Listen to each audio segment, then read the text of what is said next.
There's a moment in human history that changed everything. Not with an explosion, not with a war, not with a sound that could be heard across mountains and seas, but with a quiet bite. One man, one woman, one piece of fruit. That's how it began. And from that moment, every heartbeat, every tear, every hope and heartbreak that would ever follow, all of it would trace its roots back to that one simple act in a garden called Eden.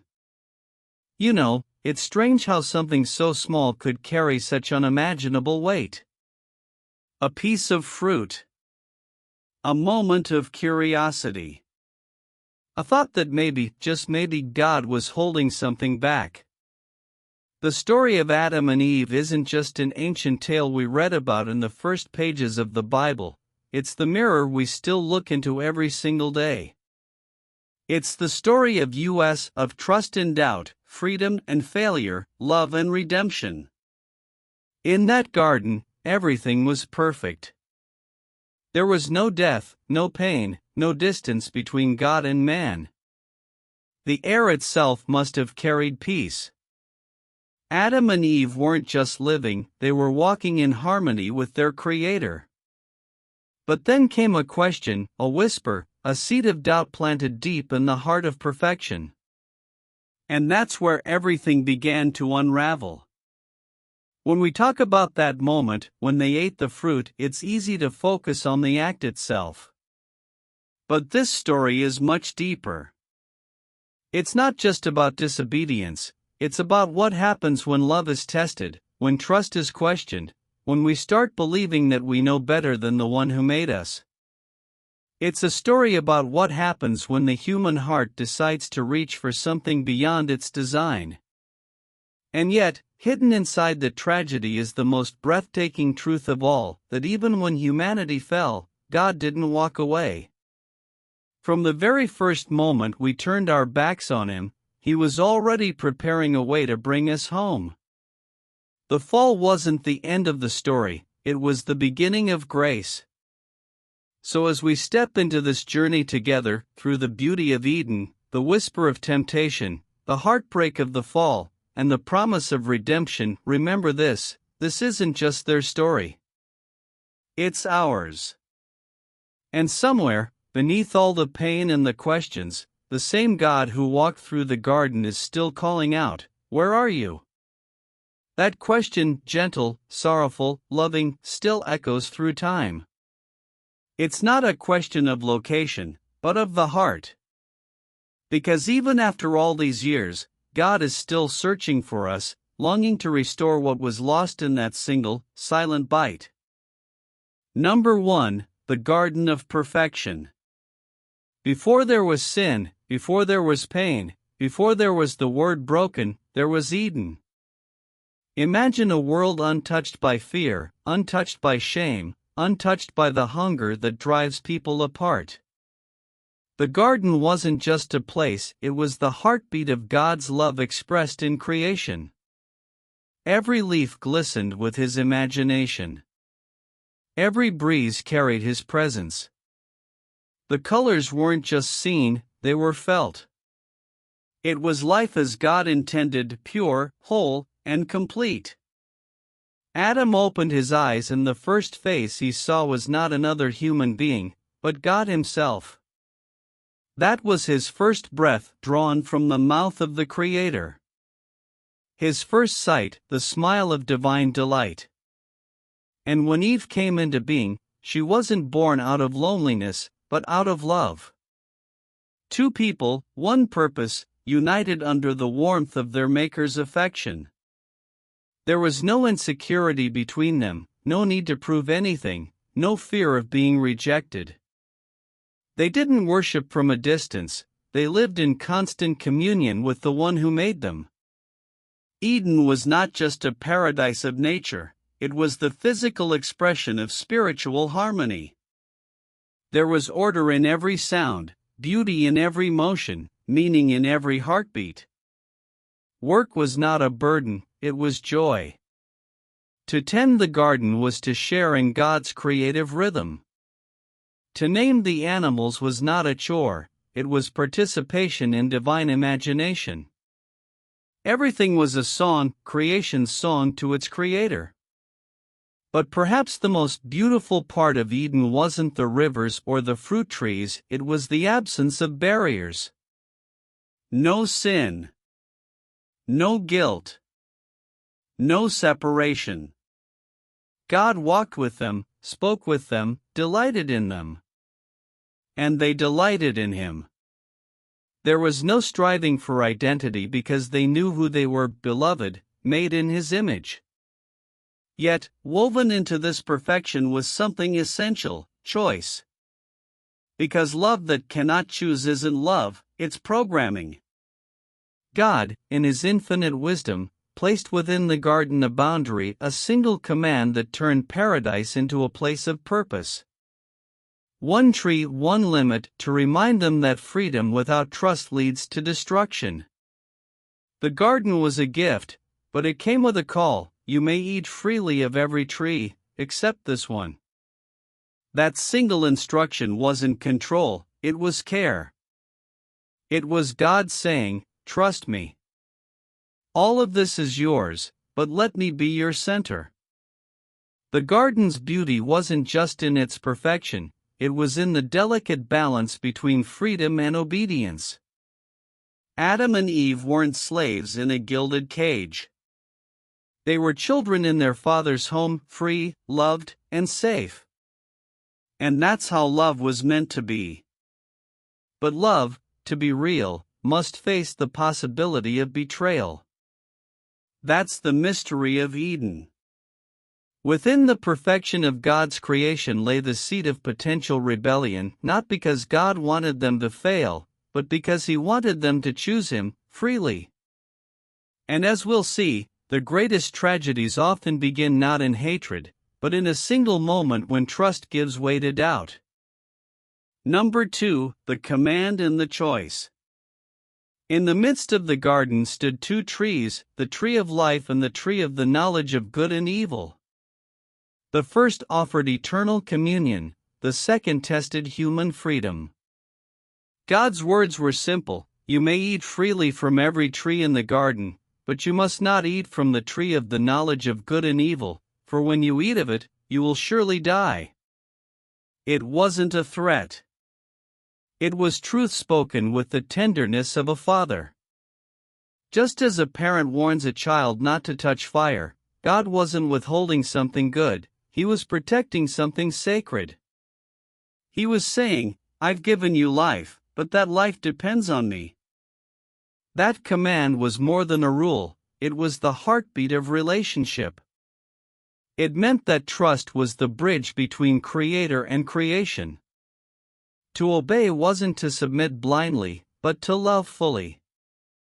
Obedience, in its truest form, is not about fear, it's about faith. Adam and Eve were given every delight imaginable. They lacked nothing. Yet right there in the middle of abundance, God left one no. Why? Because without a boundary, love loses its meaning. Without a choice, freedom is an illusion. True worship requires the ability to walk away. This is the same principle that shapes our lives today. God still gives us freedom to follow His way or our own. Every day, we stand before our own tree, choosing between trust and self-reliance, between listening to His voice and the voice of our desires. And just like Adam and Eve, our decisions carry ripples far beyond ourselves.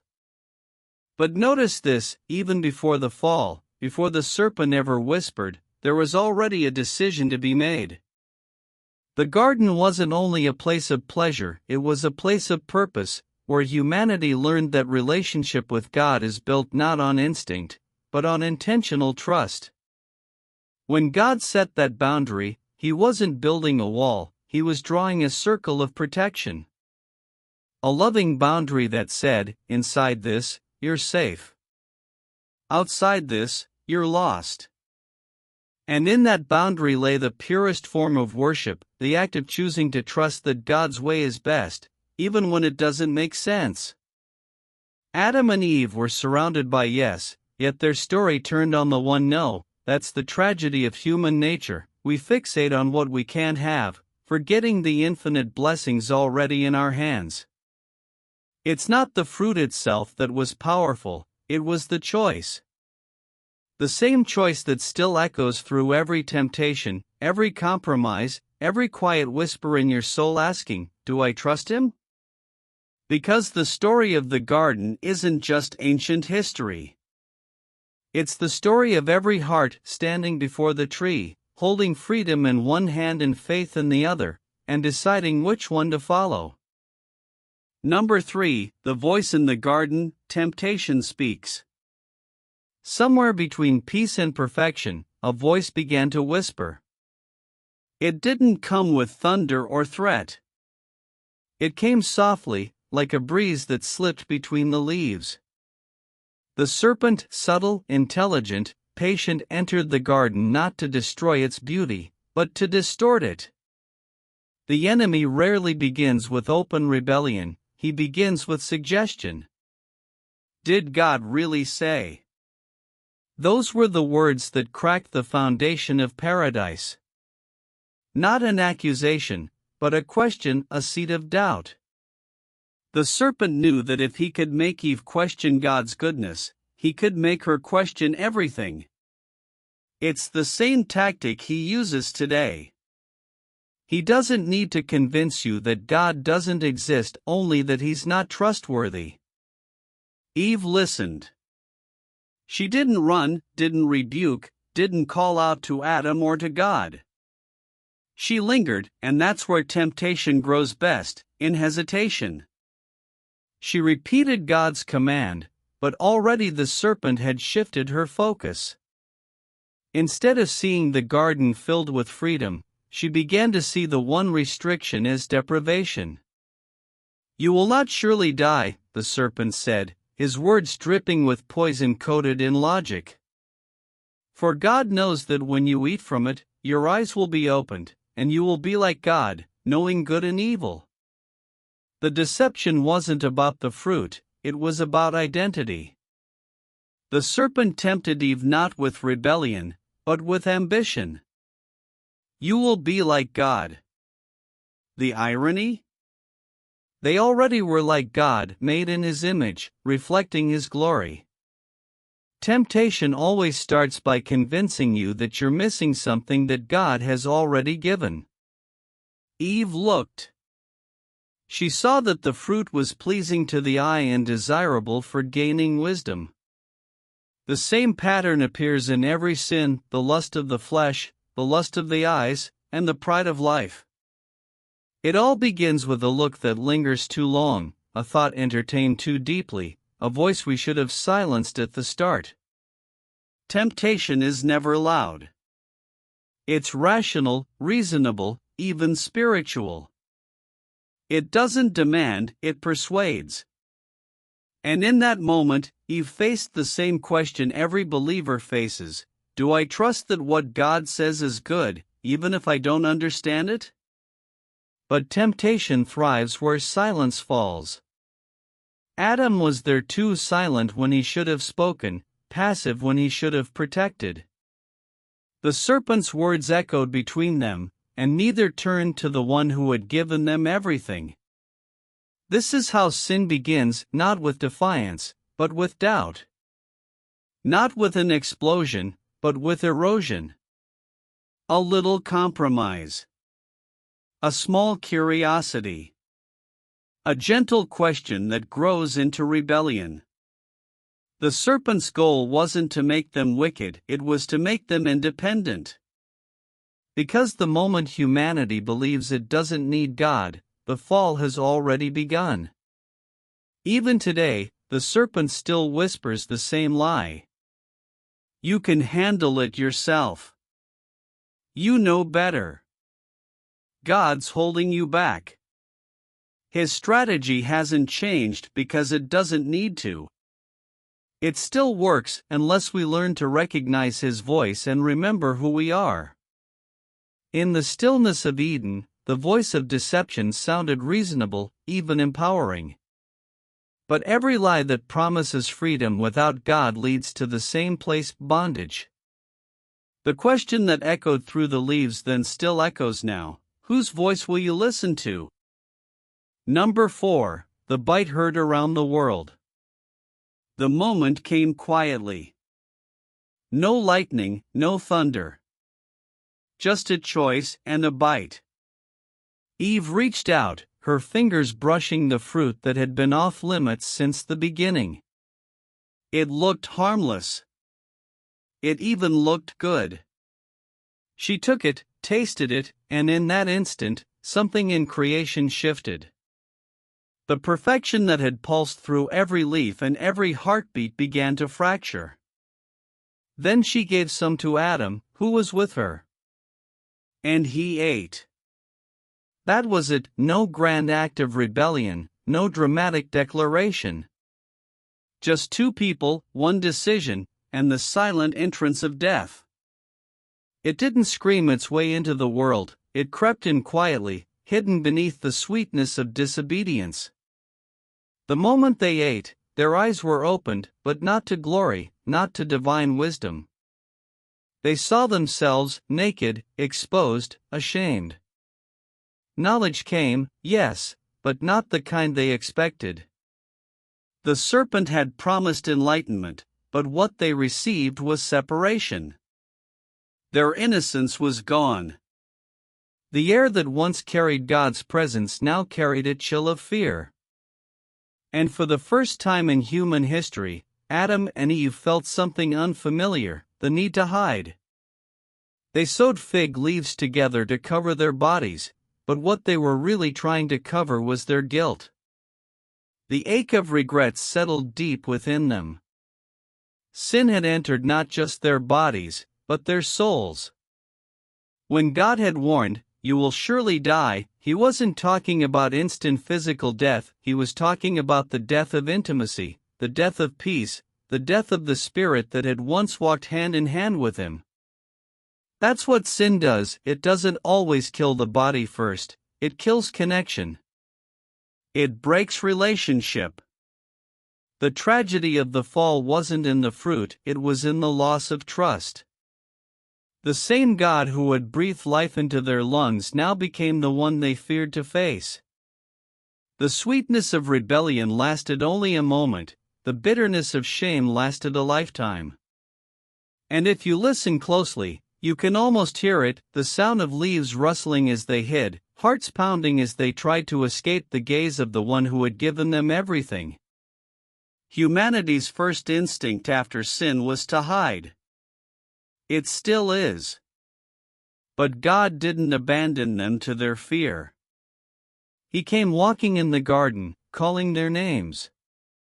That moment, the sound of his footsteps, the sorrow in his voice, marks the turning point of all history.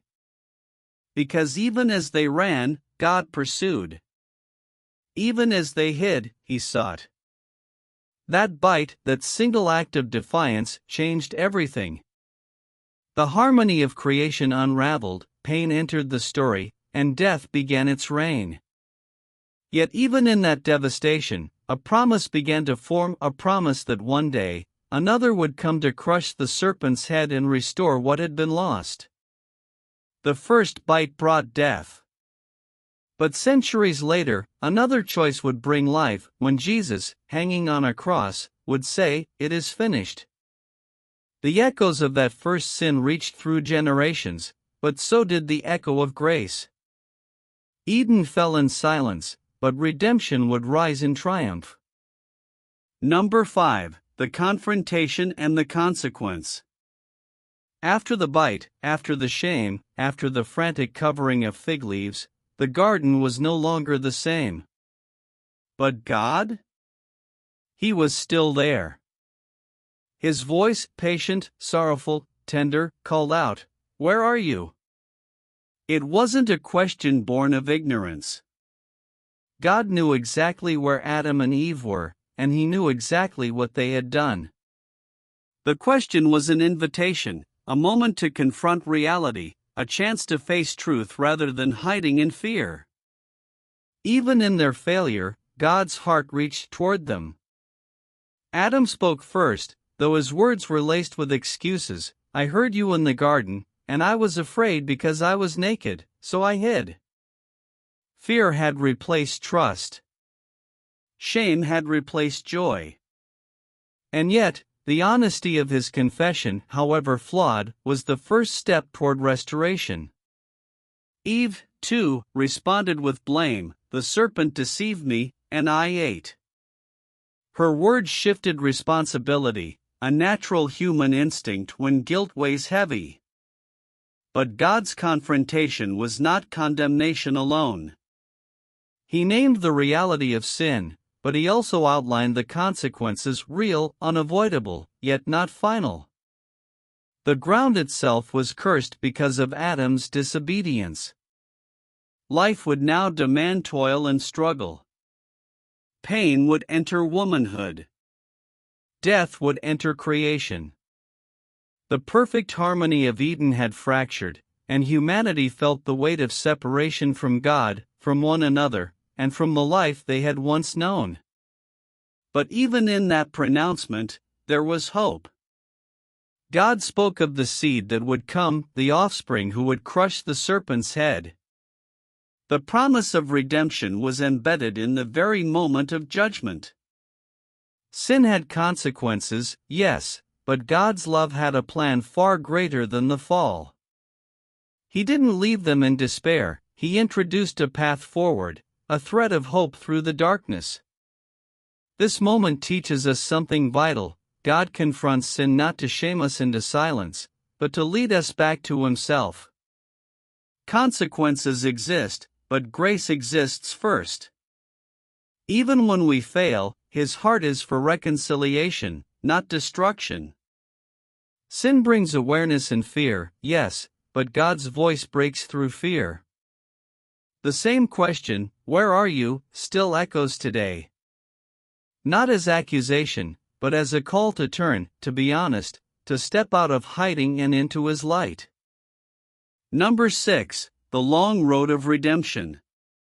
The bite in Eden did not just affect Adam and Eve, it rippled through generations, touching every life that followed. Sin spread, as the Bible says, like a shadow over creation. Pain, suffering, and death became part of the human experience. Humanity was no longer walking in perfect harmony with God, but struggling to find its way back to Him. Yet, even in the midst of this brokenness, God's redemptive plan was quietly, faithfully unfolding. He chose Noah to survive the flood, Abraham to carry a promise, Moses to lead a nation, David to rule with faith. Each act, each covenant, each call to obedience was a thread weaving through history toward the ultimate redemption, Jesus Christ. Jesus is called the second Adam for a reason. Where Adam disobeyed, Jesus obeyed perfectly. Where Adam's sin brought death, Christ's sacrifice brought life. The cross became the tree of salvation, offering what the first tree had taken away. Through Jesus, the distance caused by sin could be bridged, the broken relationship restored, the hope renewed. This long road of redemption reminds us that God does not abandon His creation. Even when we fall, even when we stumble repeatedly, His plan continues. History itself testifies to His faithfulness. Every story of rescue, every miracle, every prophecy fulfilled points back to the promise first whispered in Eden that one day, a Savior would come. And the beauty of it is that redemption is not just historical, it is personal. Every heart that turns to God experiences a return to life, a step back toward the garden. The grace that began in Genesis is the same grace that calls your name today. You are part of this story, part of the long thread of redemption that stretches from Eden to eternity. The lesson is clear: sin may change circumstances, but it cannot change God's purpose. Every act of disobedience is met with the possibility of restoration. Every fall is met with the invitation to rise. And every heart, no matter how far gone, can hear the footsteps of God walking toward it, ready to bring it home. This is the story of the long road from the bite in a garden to the cross on a hill.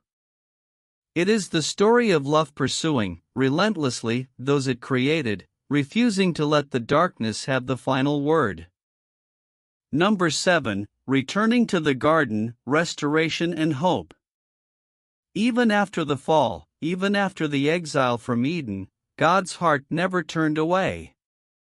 The garden may have been lost to humanity, but the promise of restoration remained.